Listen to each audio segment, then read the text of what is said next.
আসসালামু আলাইকুম। কুরবানির হাট নিয়ে একটি গল্প বলবো। গল্পের মাধ্যমে জ্ঞান হবে অনেক কিছু। ঈদুল আজহা বছর ঘুরে খুশির ফোয়ারা নিয়ে উপস্থিত হয় প্রতিটি দুয়ারে। ঈদুল আজহাকে কেন্দ্র করে আনন্দের সীমা থাকে না। স্বচ্ছ আকাশের মাঝে উল্লাসের ধ্বনি জটলা বেঁধে অনর্থক আলাপ করতে থাকে। মিষ্টি কণ্ঠে জানান দেয় বিহঙ্গের দল। পবনের স্নিগ্ধ সুর মাতাল মনে নেচে নেচে পরিবেশকে আরো মনোহর করে তোলে। অর্ণব যেন তার বুকে সমস্ত স্ফূর্তি স্থান দিয়ে দাওয়াতের চিঠি পৌঁছে দেয় দূর দূরান্তে। কালের বিবর্তনে চাপা পড়ে থাকা স্বজনদের মাঝে এই আনন্দে ল্যাম্পপোস্টের নিভু নিভু বাতিরাও পাটিদাঁতের সারি মিলিয়ে হাসতে থাকে।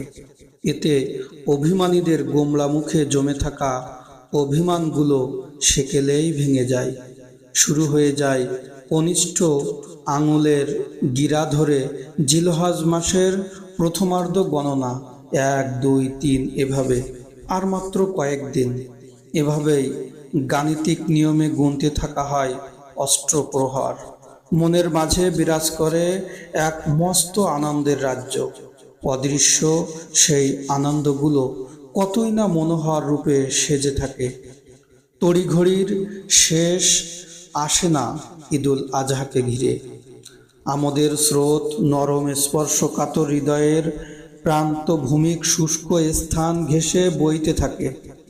অজান্তেই লাবণ্যময় বদন ছেয়ে যায় অধরপুটের বাঁকা হাসিতে। নিরস শক্ত মাটির বুক বিদীর্ণ করে অঙ্কুর যেভাবে মাথাচাড়া দিয়ে ওঠে, ঠিক তেমনি ক্ষীণ মনেও তীব্র আশার সঞ্চার হয়।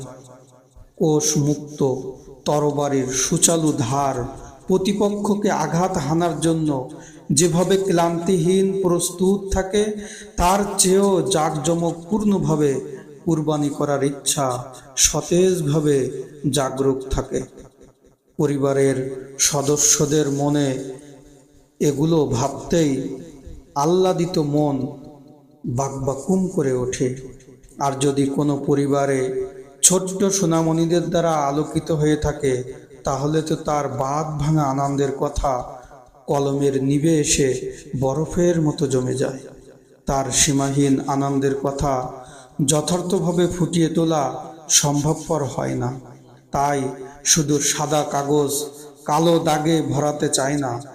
মোহাম্মদপুর গ্রামের মোখলেসুর রহমানের ছোট্ট ছেলে মাহিম বাবার সাথে কুরবানির পশু হাটে যাওয়ার বিরাট আবদার তার।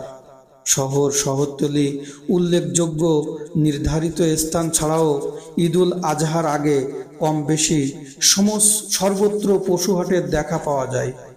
গৃহপালিত পশু নিয়ে যাওয়া হয় বেশি এসব হাটে। আশেপাশের মহল্লার বিভিন্ন রকম ক্রেতা এসে ভিড় জমায়। জনস্রোতের উপচে পড়া ভিড়ের সম্মুখীন হতে হয়। কষ্টসাধ্য হয়ে পড়ে পশু কেনা। মনে হয় দেশের সব মানুষ একত্রিত হয়েছে মহল্লার ওয়ান টাইম ছোট্ট হাটে। পদচিহ্নের মাঝে যদি একটা সুই পরিমাণ জায়গা ফাঁকা থাকে, তবুও হাঁপ ছেড়ে বাঁচা যায়। এসব মানব স্রোতের ভিড়ে একের পর এক পশু দেখে চলছে মোখলেসুর রহমান তার ছোট ছেলেকে নিয়ে। কত ত্রুটিপূর্ণ প্রাণী তাদের দৃষ্টিগোচর হয়েছে, তার কোনো ইয়াত্তা নেই। ক্যালকুলেটরও বুঝি হিমশিম খাবে। বিকেলের রংহীন ধূসর কুয়াশা অনেক আগেই কেটে গেছে। আর কিছুক্ষণের মধ্যেই আকাশটার ঝাঁপি থেকে অন্ধকার নামিয়ে দেবে পৃথিবীতে। পরক্ষণেই পুরো পৃথিবী গভীর তমসায় ছেয়ে যাবে। বিশাল আকাশের বুকে ঝুলে থাকতে দেখা যাবে অগণিত অসংখ্য তারকারাজি। সন্ধ্যার আগে বাড়ি ফেরার যে ইচ্ছাটুকু ছিল তা অপূর্ণই রয়ে গেল। কারণ চারপাশ থেকে দিন বিদায়ের চিহ্ন, রাত আগমনের আলামত দেখা যাচ্ছে। এখন পশুগুলোকেও ইলেকট্রিসিটির আলোতে দেখতে বাধ্য। অবশেষে তারা একটা পশু ক্রয় করল। হাটের যাবতীয় কাজ তথা ছাড়পত্র এতক্ষণে শেষের পথে। বাবা ছেলে পৃথিবীর বিছানো পথ আকাশের গালিচার নিচ দিয়ে হাঁটা শুরু করেছে। রাতের নির্জনতা, ছমছমে পরিবেশ আজ বোঝা মুশকিল। ফিরতি মানুষের ঢল আর পশুর হাঁটা চলার কারণে রাস্তাঘাট সহ পরিবেশ ভারী করে তুলেছে। তবে জ্যোৎস্নাময় চাঁদের আলো মাহিমের মুখে গলে গলে পড়ছে। সে যে আজ কি ভীষণ আনন্দ পাচ্ছে। অন্য হৃদয় দিয়ে সবটুকু বোঝা যাবে না।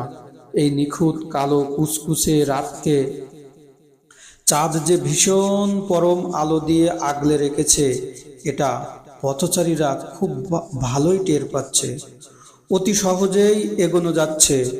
বাড়ির পথটাও যেন এগিয়ে আসছে আস্তে আস্তে। পরিশেষে আনন্দ চিত্তে বাবা ছেলে বাড়িতে ফিরল। আর মাত্র দুদিন বাকি সেই মাহেন্দ্রক্ষণের। যথারীতি মোখলেসুর রহমান তার বাড়ির সামনের আঙিনায় কুরবানির জন্য করাইকৃত পশুটি বেঁধে রেখেছে। জোহরের সালাত শেষ করে ওই পথ ধরে হেঁটে যাচ্ছিলেন পাশের গ্রামের আলেম সুলাইমান সাহেব। মোখলেসুর রহমানকে তার পশুর খেয়াল রাখতে দেখে জিজ্ঞাসা করলেন, কি মোখলেসুর রহমান, পশু তো কেনা হয়ে গেছে, তো কয় দাঁতের? সুলাইমান সাহেবের মুখে এ প্রশ্ন শুনে মোখলেসুর রহমান বিস্মিত হলো। মনে হচ্ছে যেন আকাশ থেকে সবেমাত্র ধপাস করে পড়ল। তার সাথে সাথে অসীম চিন্তাধারা তার পুরো মুখ অবয়বে জাপটে ধরে আবার বসেছে। ভর দুপুরেও তার চারপাশে যে কাল বৈশাখীর ঝড় তীব্র বেগে বয়ে চলছে, এটা যে কেউ দেখলেই বুঝতে পারবে। আর এতক্ষণে কষ্টগুলো বিনা দলিলে দুই চোখ দখল করে নিয়েছে। একটু হলেই হুমড়ি খেয়ে পড়বে। শুধু হতভম্ব পলকহীন দৃষ্টিতে চেয়ে আছে সুলাইমান সাহেবের দিকে। কিছুক্ষণ চুপ থাকার পরে মিয়ে যাওয়া গলায় উত্তর দিল সুলাইমান সাহেব, দাঁত তো এখনো ওঠেনি। সুলাইমান বললেন, দাঁতবিহীন প্রাণীকে তো রাসূল সাল্লাল্লাহু আলাইহি ওয়াসাল্লাম কুরবানি দিতে নিষেধ করেছেন। একটি হাদিসে এসেছে, জাবের রাদিয়াল্লাহু আনহু হতে বর্ণিত, তিনি বলেন, রাসূল সাল্লাল্লাহু আলাইহি ওয়াসাল্লাম বলেছেন, তোমরা মুসিন্না জন্তু ছাড়া কুরবানি করবে না। যদি তা তোমাদের জন্য সহজসাধ্য না হয় তবে যা 6 মাসের ভেড়া কুরবানি করবে। সুলাইমান সাহেবের কথা মোখলেসুর রহমানের কাছে আকাশ ভেঙে পড়ার চেয়েও ভয়ঙ্কর শোনালো। মানুষ এত হতচকিয়ে যেতে পারে এটা মোখলেসুর রহমানকে না দেখলে অনুমান করা মুশকিল। তার সাথে সাথে সুলাইমান সাহেব এটাও জানিয়ে দিলেন যে আর কয় ধরনের ত্রুটি প্রাণী কুরবানি দিতে নিষেধ করা হয়েছে। অতঃপর একটি হাদিস তিনি বললেন। বারা ইবনে আজিব রাদিয়াল্লাহু আনহুমা হতে বর্ণিত, তিনি বলেন, রাসূল সাল্লাল্লাহু আলাইহি ওয়াসাল্লাম আমাদের মধ্যে দাঁড়িয়ে ঘোষণা করলেন, 4 প্রকার জন্তুর কুরবানি বৈধ হবে না। অন্ধ, যার অন্ধত্ব হওয়া স্পষ্ট রুগ্ন, যার রোগ প্রকাশ্য, খোড়া, যার খোড়া ভাব সুস্পষ্ট এবং অতি দুর্বল। তবে এগুলো মোখলেসুর রহমানের জানা ছিল, কিন্তু দাঁতবিহীন প্রাণী কুরবানি দেওয়া যাবে না সেটা তার জানার বাইরেই ছিল। যেন কোনো দিন তার জানার পৃষ্ঠায় লেখা হয়নি। এমনই অনেক কিছু জানা অজানা আমাদের মাঝে রয়ে যায়। এমনকি অনেক সময় মেঘের আড়ালে মুখ লুকিয়ে থাকে, ফলত অদেখাতেই দিগন্তের মতো দূরে চলে যায়। তফাৎ সৃষ্টি হয় যোজন যোজন। ঝলমলে দুপুরেও পথহারা প্রতীকের ন্যায় অজানার চৌকাঠ পেরোতে হোঁচট খায়, আর এভাবেই খেই হারিয়ে যায়।